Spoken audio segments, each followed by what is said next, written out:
Hi guys! Good evening!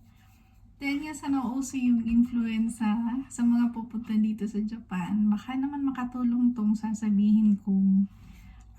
Dahil nga sa ako ay isang nursing assistant, so prone kami sa mga sakit, diba? So, kapag may sakit, so ayun, pagka may pasyente kaming may influenza, so lagi akong bumibili nito. Try nyo tong bumili nito. This one is may kasama na siyang ganyan.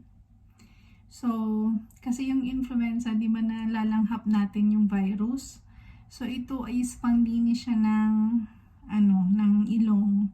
Kasi, di ba, kahit naman yung corona, yung COVID, sa ilong siya tinitest. So, na-COVID na din ako nung last year, na-COVID ako. So, ang tagal bago nawala yung virus. Every test sa akin is, nagpa-positive ako. So, siguro nung magti 3 weeks na, hindi ko na alam kung ano yung pwede ko pang gawin. Kasi, lagi namang ina-advise yung ganito.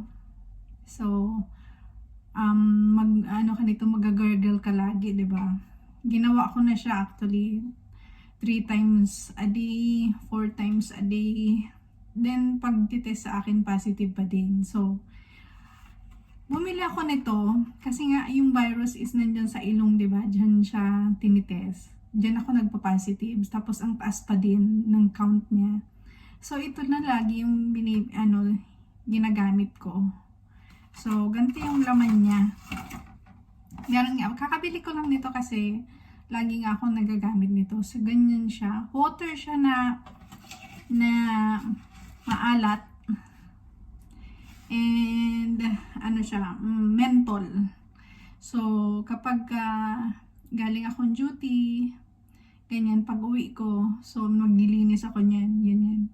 So, twice a day. Ko lang siya dyan, ipupush ko siya dyan, lalabas yung mga diba? So, at least nilinisan, tapos, isisinga mo siya ng para as in talagang malinis. Kasi walang panglinis ng diba, yung mga nandito. Kasi, mas, feeling ko, ang laking tulong nito. So, para iwas tayo sa mga virus, lalo sa mga siksikan sa train, ganyan.